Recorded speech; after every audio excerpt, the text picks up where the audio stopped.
Okay, you might not have been able to hear what I said before, but I was trying to get this all worked out and running and working appropriately.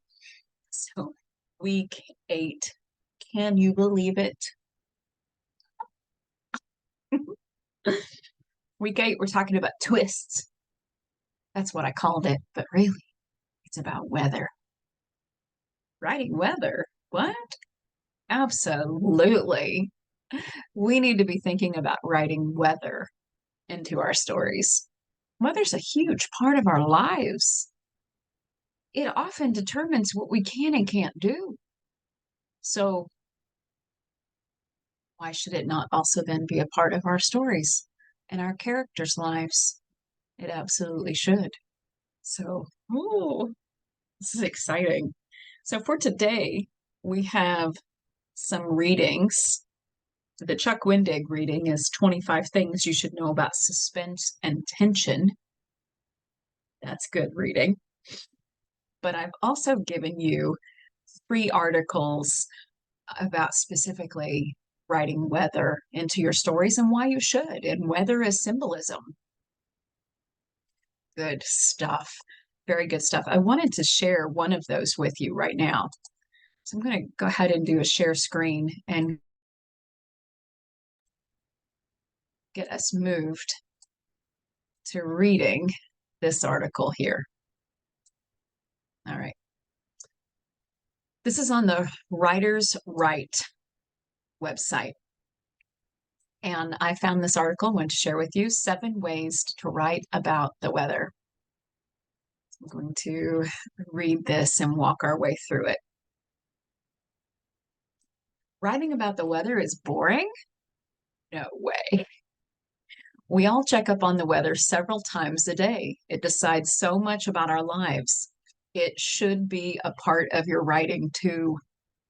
This article offers you 7 ways to write about the weather. Good stuff. Let's see what they have to say.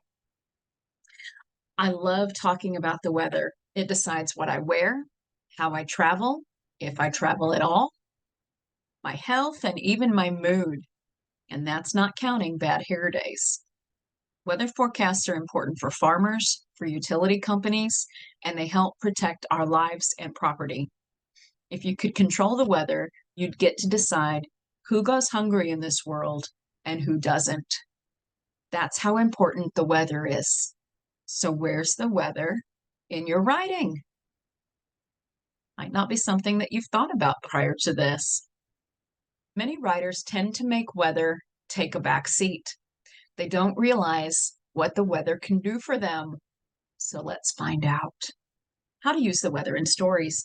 Here are 7 ways to use the weather in your stories. We'll start with the most common ones, almost the most boring, and work our way up to the exciting stuff. Number 1, weather as a conversation starter. What's the weather like? Is the world's #1 question. Whatever you say or ask about the weather can be used as a conversation starter. It's that universal. That's also where the danger lies. Talking about the weather is a cliche. So use these classic phrases sparingly or not at all. If you absolutely need to, then make your characters aware of their need to use a cliche. Here's an example. He just had to speak to the girl at the bus stop. But how could he make her talk? His brain was blank. He knew he resorted to a cliche when he blurted out, "Nice weather, eh?" Here, using the cliche is needed to show how desperate the character is to start a conversation. Number 2, weather as a backdrop. The most common use of weather in fiction is as an inconspicuous element of the setting in sentences like this one. On a sunny day, Jane went to the public library.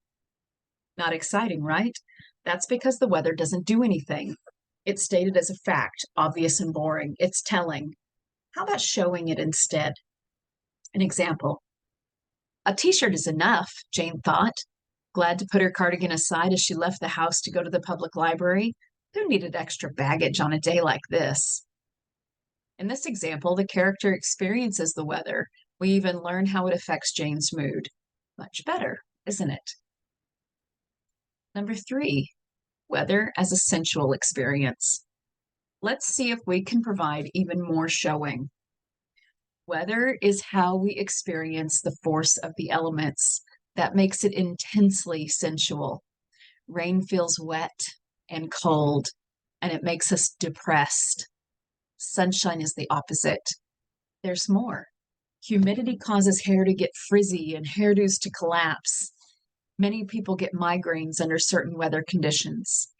Air pressure in combination with temperature changes people's blood pressure. Mental health can also be affected by the weather. Talk about feeling under the weather. So, how about describing how the weather feels on your character's skin? How does it affect their mood? Oh, that's good. It's good. And she's given you a link here to 101 words to describe the weather. Well, that might be fun to take a look at. Number 4, weather as foreshadowing. As authors, we're in control of the story. We steer our readers' attention. Most readers appreciate it when we do this in a subtle way. That's called foreshadowing. Authors hint at future events by creating an atmosphere, pun intended. Let's look at our example from above and include the weather. Watch what happens at the end. A t-shirt is enough, Jane thought, glad to put her cardigan aside as she left the house to go to the public library. Who needed extra baggage on a day like this? She skipped down the street. At a traffic light, she looked up at the sky. Funny, she thought. That cloud wasn't there when I left home. Dun, dun, dun. As readers, we expect that little cloud to grow into a storm. The storm can happen literally as setting or emotionally. That little cloud could easily foreshadow difficult emotions. Just by describing this change of weather, you plant little seeds for the reader to expect a future event. This, of course, also works in the other direction. Just think of the Bible when Noah saw the sky clearing up. He knew that God's anger was lessening as well. Number 5, weather as a source of conflict. Braving the weather means we withstand the elements. This can create situations where a cast of characters needs to show their true colors. Imagine people on a deserted island in the Caribbean. Everybody gets along well when the sun is shining and fish are plenty. Now introduce a thunderstorm. You will have people fighting for shelter and the only remaining fish.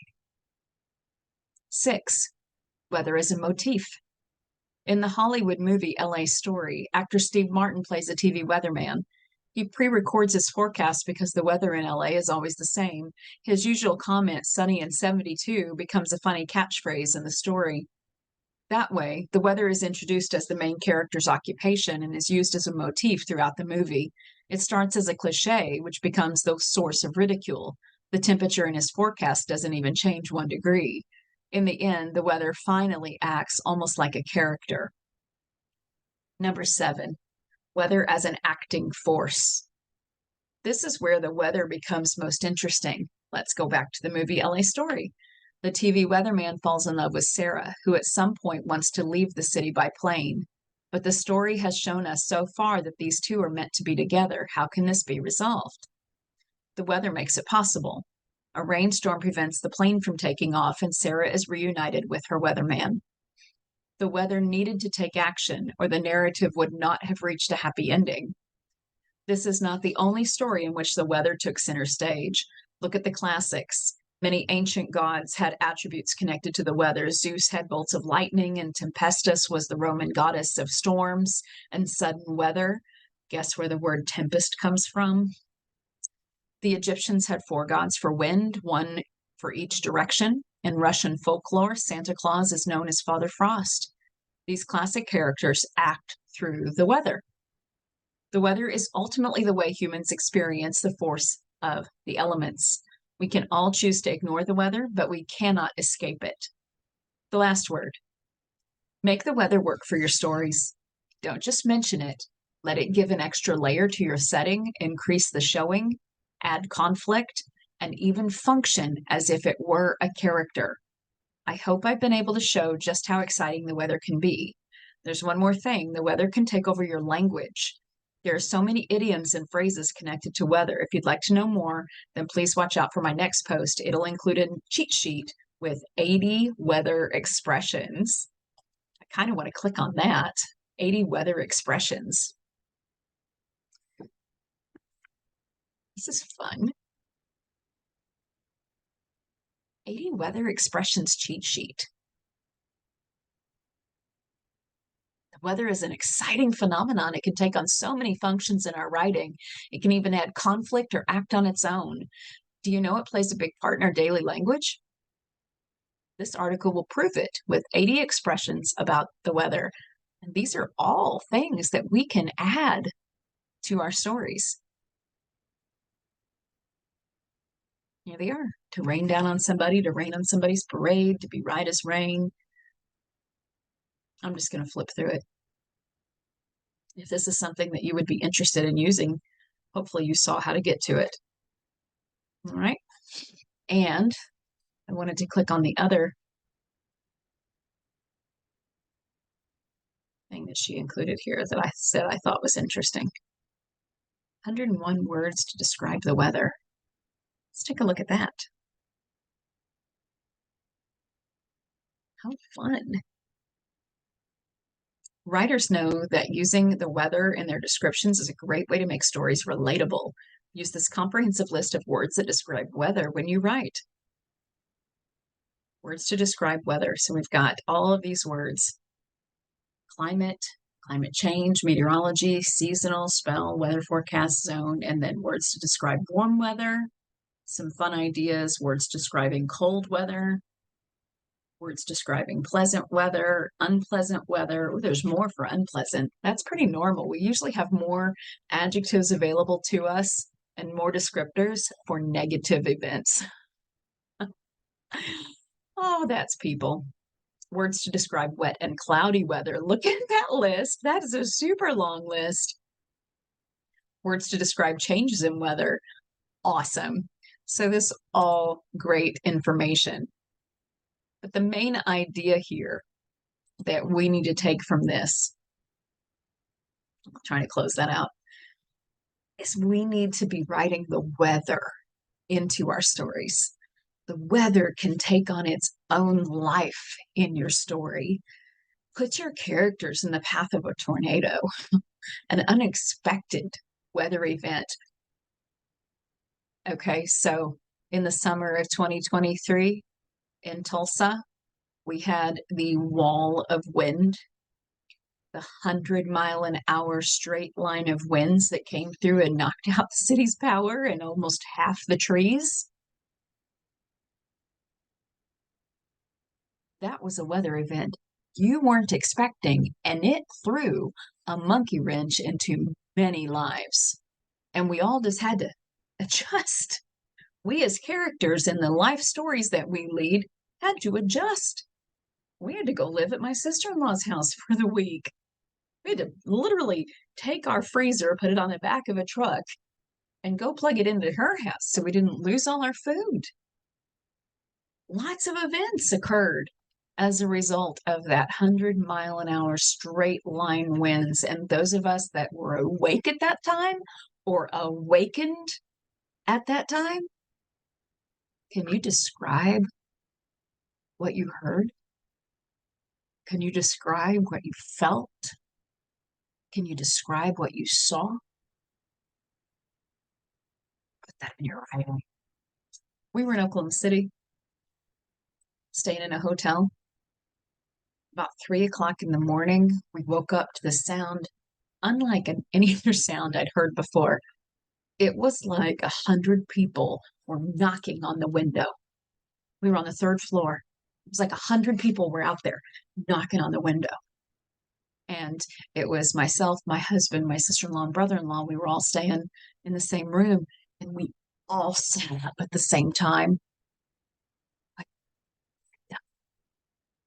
It was hailing. Baseball size hail. It's 3 o'clock in the morning. I'm half asleep. I stay in the bed. My husband gets up. They get up from over in their side of the room, and they all run downstairs to go and watch the hail from outside. They had wild stories to tell. What they saw, what they felt, what they heard, what they smelled. life-changing event, something like we'd never seen before, wasn't expected, act of God, and had to do a claim on our car insurance. My poor car looks like it's just full of pits. Like somebody took a bat and just went bunch of small times. It's terrible. But at the same time, it's pretty cool weather. So as we're taking this journey, and if when you're watching this video, if we have any crazy weather going on, go outside somewhere safe and experience it with a notebook. Write down what you see, what you hear, what you feel, what you taste, what you touch. Write it all down and then use it in the service of your story. Yes. Always be thinking about your stories when you are experiencing life.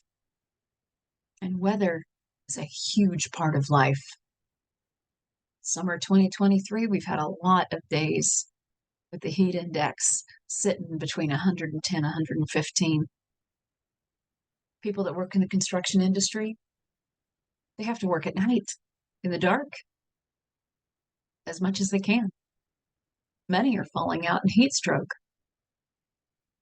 It's very scary and dangerous to have intense heat. Like in summer 2022, was actually hotter, very hot.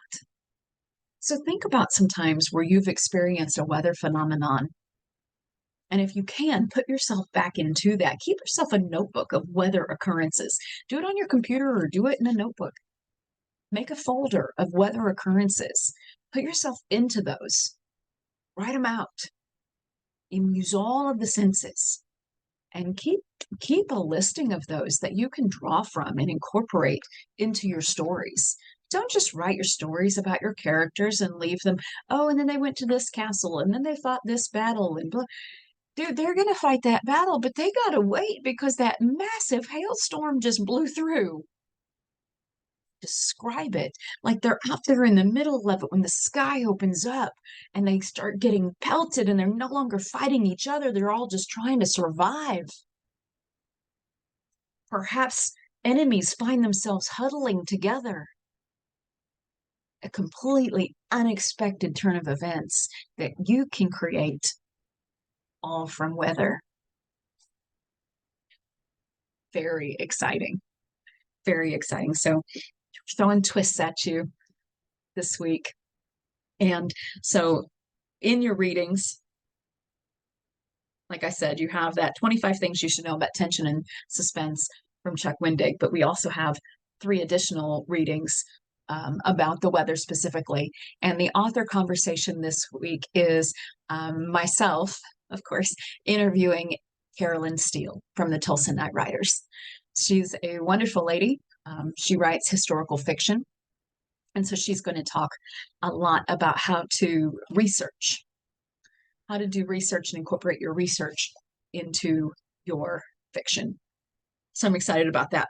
Your discussion thread is the cold winds of change.